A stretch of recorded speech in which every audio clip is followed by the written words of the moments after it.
అంతర్జాతీయ మహిళా దినోత్సవ సందర్భంగా ఈరోజు విజయనగరం జిల్లాలో మాజీ బీజేపీ రాష్ట్ర అధ్యక్షులు ప్రస్తుత శాసన మండలి సభ్యులు సోము వీర్రాజు గారు అయితే పర్యటించారు. ఇదే క్రమంలో మనతో పాటు ఉన్నారు మాట్లాడడానికి. ప్రస్తుతం పరిస్థితులపైన కూడా మాట్లాడే ప్రయత్నం అయితే చేద్దాం.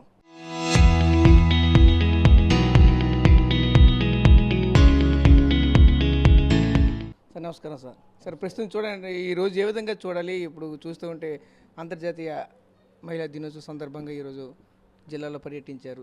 అంతా ఏ విధంగా సాగింది, ఏంటి పర్యటన?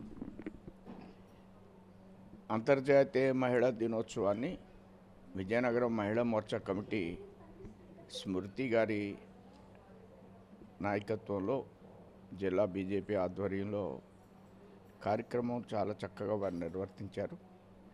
కార్యక్రమంలో అనేక మంది మహిళలకు సంబంధించి ఆయుర్వేదిక్ డాక్టర్స్ కానీ, సామాజికవేత్తలు కానీ, అలానే కొంతమంది ప్రముఖులు, అలానే మన స్థానికంగా ఉన్నటువంటి శాసనసభ్యురాలు ఈ కార్యక్రమంలో పాల్గొనడం, వారందరూ కూడా మహిళలు చాలా చక్కగా అంశాన్ని టచ్ చేయడం, అందరినీ కూడా ఇన్స్పైర్ చేయడం జరిగింది. ఈ మహిళా దినోత్సవ శుభాకాంక్షల్ని, అంతర్జాతీయ మహిళా దినోత్సవ శుభాకాంక్షల్ని మన మహిళలకు అందరికీ తెలియజేస్తూ, ఈ కార్యక్రమం ప్రధానంగా రష్యా నుంచి కార్మిక పోరాట శక్తితో మహిళలకు సమానమైన హక్కులను ఇవ్వాలని ఏర్పాటు చేసినటువంటి ఒక ఆలోచన విధానం. అది యునైటెడ్ నేషన్స్ దీన్ని మహిళా దినోత్సవంగా ఇంటర్నేషనల్గా ఆమోదించడం జరిగింది. అయితే భారతదేశ పరంపరలో మహిళ అనేటువంటి అంశంలో మన దేశంలో అమ్మ, నాన్న అంటాం. అలానే అమ్మకి ప్రత్యేకమైన స్థానం ఉంది, మహిళకి ప్రత్యేకమైన స్థానం ఉంది. పార్వతీ పరమేశ్వరులు అంటాం, అలానే సీతా రాములు అంటాం. అంతే తప్ప మనం రాముడు సీతాను, అలానే నాన్న అమ్మను, మనం అలానే ఈశ్వరుడు పార్వతి అను, పార్వతీ పరమేశ్వరులు అంటాం. ఇది భారతదేశంలో ఉన్నటువంటి సంప్రదాయం. మహిళకి ప్రత్యేకమైన స్థానం ఉంది. ఇవాళ మహిళా శక్తితో మన భారతదేశం ముందుకు వెడుతుంది. ఈవేళ ప్రపంచ దేశాల్లో భారతదేశం అనేక చోట్ల, అమెరికా కావచ్చు, కెనడా కావచ్చు, ఆస్ట్రేలియా కావచ్చు, బ్రిటన్ కావచ్చు, మన ప్రపంచ దేశాల్లో ప్రతి చోట భారతీయులు ఉండడానికి కారణం వాళ్ళ బిడ్డల్ని బ్రాటప్ చేసి అక్కడ పంపించింది తల్లి. ఆ దృష్ట్యా ప్రపంచానికి శక్తినిచ్చింది భారత తల్లి, భారతదేశంలో ఉన్నటువంటి మహిళ తల్లి. ఆ విధంగా మనం మహిళల్ని ఎప్పుడూ కూడా గౌరవించే సంప్రదాయం ఉన్నటువంటి దేశం. తద్వారానే ఈవేళ మన మహిళ మనకి హోమ్ మినిస్టర్ కాదు, ఫైనాన్స్ మినిస్టర్. మనం చక్కగా మనం ఇచ్చినటువంటి డబ్బుతో మన కుటుంబ పోషణ చేస్తూ, మన పిల్లలను చదివిస్తూ, మన భారతదేశంలో ఉన్న అన్ని బ్యాంకుల్లో ఉన్న డబ్బు కూడా మహిళలు దాచినటువంటి డబ్బే. ఇండస్ట్రియలిస్టుల కన్నా మహిళ దాచినటువంటి డబ్బు. ఈవేళ భారతదేశంలో ఉన్నటువంటి అన్ని అసెంబ్లీల్లో కూడా 50,000 మంది మహిళలు ఉన్నారు. ఈ 50,000 మంది మహిళలు డ్వాక్రా గ్రూప్స్ ఈవేళ డబ్బుని ఈవేళ బ్యాంకులో కుదువు పెట్టడం జరుగుతుంది. స్త్రీ శక్తి అనే బ్యాంక్ వచ్చింది, స్త్రీ నిధి అనే బ్యాంక్ వచ్చింది. ఈ విధంగా మహిళ మూలంగా మనం ప్రపంచంలో 4వ అగ్రరాజ్యంగా తీర్చిదిద్దబడ్డామంటే దానికి మహిళా శక్తి ప్రధానమైనది. మన బ్యాంకింగ్ వ్యవస్థ కూడా ప్రపంచ దేశాల్లో బ్యాంకింగ్ వ్యవస్థకి ధీటుగా ఉండడానికి మనం చేసే ఆర్థిక పొదుపు. మన దేశం నుంచి అనేక మంది విదేశాలకు వెడతారు, వెళ్ళి అక్కడ కష్టపడి సంపాదించింది మరలా స్వదేశానికి పంపించేటువంటి శక్తి ఈ పొదుపు విధానానికి ఆద్యులు, ప్రదాత, విధాతలు మహిళా తల్లులు. కాబట్టి భారతదేశం ఎప్పటికైనా ప్రపంచ దేశాలని ఢీకొనే శక్తి ఉందంటే అది మహిళా తల్లుల మూలంగానే.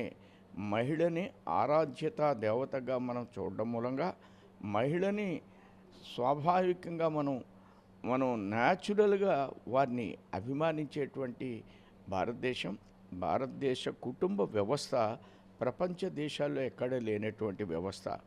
ఈ కుటుంబ వ్యవస్థకి ప్రధానమైనటువంటి కారణం ఇన్స్ట్రుమెంటు సాధన మహిళ. కాబట్టి మనం ఈవేళ మహిళా దినోత్సవాన్ని ప్రపంచ దేశాల్లో ఉన్నటువంటి దేశాల కంటే కూడా మనం సగర్వంగా గొప్పగా జరుపుకునేటువంటి అవకాశం ఉన్నటువంటి దేశం భారతదేశం. అంటే ఈరోజు మన రాష్ట్రంలో కేంద్ర రాష్ట్ర ప్రభుత్వాల సాయంతో స్త్రీలకు సంబంధించిన ఎటువంటి అభ్యున్నతికి ఎటువంటి పథకాలు ప్రవేశపెడుతున్నారు? ఈరోజు కేంద్ర రాష్ట్ర ప్రభుత్వాల సాయంతో స్త్రీలకు సంబంధించిన అభ్యున్నత ధ్యేయంగా ఏ విధంగా ముందుకు వెళ్తుంది? ఎటువంటి కార్యకలాపాలు రూపొందిస్తున్నారు ఏంటి? ప్రధానమంత్రి అధికారంలోకి రాగానే జీరో అకౌంట్ యొక్క బ్యాంకింగ్ వ్యవస్థను భారతదేశ వ్యాప్తంగా పెట్టారు. అందులో మహిళా అకౌంట్సే చాలా ఎక్కువ ఉంటాయి. అలానే మోడీ గారు అధికారంలోకి వచ్చిన తర్వాత ఈవేళ మహిళా సంఘాలకి గతంలో 50,000 రుణం ఇచ్చేవారు. అంటే ఒక స్త్రీకి 5,000 ఇస్తే ఈవేళ 20 లక్షల రూపాయలు ఇస్తున్నారు. అంటే ఒక మహిళకి 2 లక్షల రూపాయలు ఇస్తున్నారు. ఈ మహిళ ఈ 2 లక్షలతో ఈ మధ్యన జరిగే కొన్ని సర్వేలు కానీ మనం చూసినట్లయితే అనేక పరిశ్రమలు, చేతి పరిశ్రమలు స్థాపిస్తున్నారు ఈ 2 లక్షల రూపాయలతో కూడా. ఒక మహిళ అరిటాకులు, భర్త భార్య వెళ్ళి అరిటాకులు రోజు కోసి మార్కెట్లో అమ్మితే వాళ్ళిద్దరికీ 2,500 రూపాయలు వస్తుంది. అంటే 2,500 రూపాయలు ఇస్తుందంటే భర్త భార్య ఈవేళ జీతం 75,000 రూపాయలు, పెట్టుబడి 2 లక్షల రూపాయలు. ఒక మైక్ సెట్ కొంత ఒక మహిళ ఆ రోజు ఆ మీటింగ్లో మాట్లాడినటువంటి మైక్ సెట్టు ఆ మహిళదే, ఆమెకి ఆ రోజు 5,000 రూపాయలు వస్తుంది. ఈ విధంగా 2 లక్షలతో అనేకమైన పరిశ్రమలు స్థాపిస్తున్నారు. ఇంకా కూడా భారతదేశంలో అన్ని అసెంబ్లీల్లో 50,000 పైచిలకు ఉన్నటువంటి ఈ మహిళలకి 5,000 మహిళా శక్తి సంఘాలు ఉన్నటువంటి ప్రతి అసెంబ్లీలో కూడా వీళ్ళందరినీ కూడా పారిశ్రామికవేత్తలుగా తీర్చిదిద్దాలనేది ప్రభుత్వం యొక్క సంకల్పం.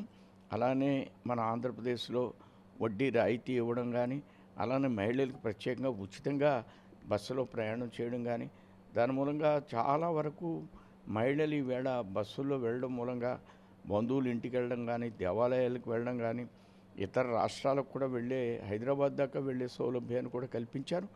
మహిళలకి ప్రత్యేకమైన హక్కుల్ని కేంద్ర రాష్ట్ర ప్రభుత్వాలు సంయుక్తంగా చేసుకుంటూ, అలానే అమ్మ ఒడి, గతంలో అమ్మ ఒడి ఉండేది, ఈ మధ్యన కార్యక్రమాన్ని ఆ కార్యక్రమాన్ని మార్చి ప్రతి ఇంట్లో మహిళలకున్న పిల్లలందరూ కూడా డబ్బులు ఇచ్చేటువంటి ఏర్పాటు రాష్ట్ర ప్రభుత్వం చేసింది. ఈ విధంగా అన్ని విధాలుగా కేంద్ర రాష్ట్ర ప్రభుత్వాలు స్త్రీకి సంబంధించిన అనేక అంశాల్లో ముందంజ వేయడానికి పరుగులు పెడుతుందనే విషయాన్ని మీ ద్వారా నేను తెలియజేస్తున్నాను. అంటే ముఖ్యంగా ఈరోజు చూసుకుంటే ప్రపంచంలో ఒక భయానక వాతావరణం అయితే కనబడుతుంది. చూస్తే ఒకవైపు అమెరికా, ఒకవైపు రష్యా, ఇరాను, ఇజ్రాయెల్ మధ్య ఇప్పుడు తీవ్రమైన భీకరమైన దాడులు కూడా ఒకవైపు జరుగుతున్న నేపథ్యం కనిపిస్తుంది.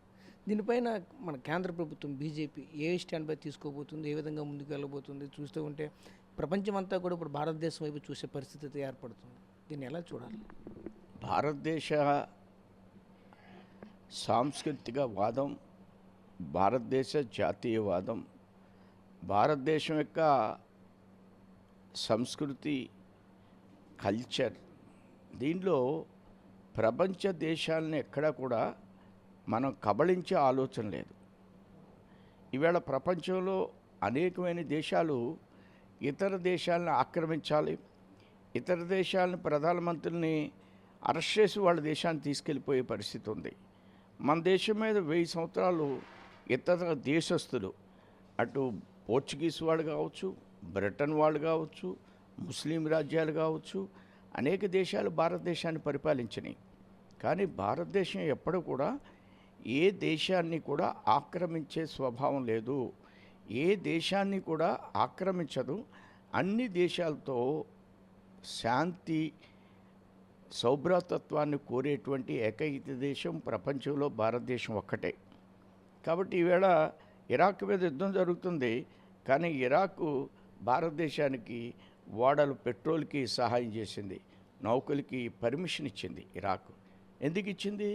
మనం ఏ దేశాన్ని వ్యతిరేకించాం, ప్రపంచ దేశాల అన్ని దేశాలతో స్నేహంగా ఉంటాం, కానీ బలంగా తయారవుతాం, అన్ని రకాల ఆయుధాలని సమకూర్చుకుంటాం, భారతదేశంలోని యుద్ధ పరికరాలను తయారు చేసి అమ్ముతున్నాం. భారతదేశంలోనే విమానాలు కూడా తయారు చేసి అమ్ముతాం. ఈ విధంగా భారతదేశం ఒక సెల్ఫ్ సఫిషియెంట్ కంట్రీగా తయారు చేసేటువంటి పరిస్థితిలో ఉంటాం. ప్రపంచ దేశాలన్నీ కూడా మోడీని గౌరవిస్తాయి, భారతదేశాన్ని గౌరవిస్తాయి, భారతదేశంలో ఉంటున్న మేధో సంపత్తిని గౌరవిస్తాయి. ప్రపంచంలో అనేక దేశాల్లో మన వాళ్ళు వెళ్ళి ఆ దేశాన్ని యొక్క రూపురేఖలను దిద్దడంలో, సరిదిద్దడంలో మన యొక్క శక్తియుక్తులు ఆ దేశాల మీద ఉన్నాయి, అనేక దేశాల మీద ఉన్నాయి. కాబట్టి భారతదేశం అంటే ప్రతి వాళ్ళు గౌరవించవలసిందే, భయపడవలసినటువంటి అవసరం లేదు. వాళ్ళని మనం భయపెట్టాం, కానీ మన శక్తి సామర్థ్యాల ద్వారా వారి యొక్క మనసుని మనం చూరగొంటాం. ఆ విధంగా భారతదేశం ఏ దేశానికి వ్యతిరేకం కాదు. దేశంలో యుద్ధాలు ప్రపంచంలో అనేక యుద్ధాలు జరగవచ్చు. భారతదేశం యొక్క మన స్థాయి, మన ఆలోచన, మనం చాలా నిర్భయంగా, చాలా విశాలంగా అనేక అంశాలను ఆలోచిస్తూ ప్రపంచంలో ఉన్నటువంటి అన్ని దేశాలతో స్నేహంగా ఉండే మనస్తత్వంతో మనం ముందుకు పెడతాం. నేను స్పష్టంగా చెప్తున్నాను, మనం ఏ దేశాన్ని వ్యతిరేకించాం. ఆ దృష్ట్యా మనకి యుద్ధాలు సంభవించినప్పుడు సహజంగా కొన్ని ఆయిల్కి సంబంధించిన విషయాల్లో, గ్యాస్కి సంబంధించిన విషయాల్లో కొరత ఉంది అనేటువంటి ఒక అపోహను క్రియేట్ చేయడం కోసం ప్రయత్నాలు జరుగుతున్నాయి. కానీ అది ఏమాత్రం కూడా కరెక్ట్ కాదు. మన దగ్గర ఈ మధ్యకాలంలో పెట్రోల్ దిగుమతి చేసుకునేటువంటి నిపుణులు కొన్ని ఇంటర్వ్యూస్ ఇచ్చారు. అందులో మనకి ఎప్పుడు కూడా 60-70 రోజులకు సంబంధించినటువంటి పెట్రోల్ మన దగ్గర ఉంది. అలా గ్యాస్కి సంబంధించినటువంటి నిల్వలు కూడా మన దగ్గర ఉన్నాయి. గ్యాస్ రేటు ఏదైనా ఇలాంటి సందర్భంలో కొంతమంది వ్యాపారస్తులు రేటు పెంచడానికి ప్రయత్నం చేసినా అది తాత్కాలికమైనటువంటి అంశమే. మనకు గ్యాస్ కూడా మన దగ్గర సఫిషియెంట్గా తయారు చేసేటువంటి ఆలోచన విధానం ప్రభుత్వం దగ్గర ఉంది. మరి షిప్పులకు సంబంధించి చెప్పలేదు. మనకు అక్కడి నుంచి వచ్చాయి కదా షిప్పులు వస్తున్నాయి, వచ్చిన క్రూడ్ ఆయిల్ షిప్పులు మనకు అక్కడి నుంచి వస్తుంది. దానికి సంబంధించి చెప్పలేదు. కూడా చెప్తాను ఒక పాయింట్ మీకు. ఇందులో రాలేదు, నేను చెప్పాను, కంటిన్యూ చేసింది. ఫస్టే చెప్పాను, ఇరాక్ కూడా మనకి వచ్చేటువంటి షిప్పులకి మార్గాన్ని ఏర్పాటు చేయడంలో సహకరించడం జరిగింది. యుద్ధ సమయంలో కూడా మనం తటస్థ వైఖరి ఆవిర్భవించడం మూలంగా, ఆలోచించడం మూలంగా మనకి అన్ని విధాలైనటువంటి సహాయాల్ని ఇరాకే కాదు, మనకి అమెరికా చేస్తుంది, రష్యా చేస్తుంది, అలానే ఇజ్రాయిల్ చేస్తుంది.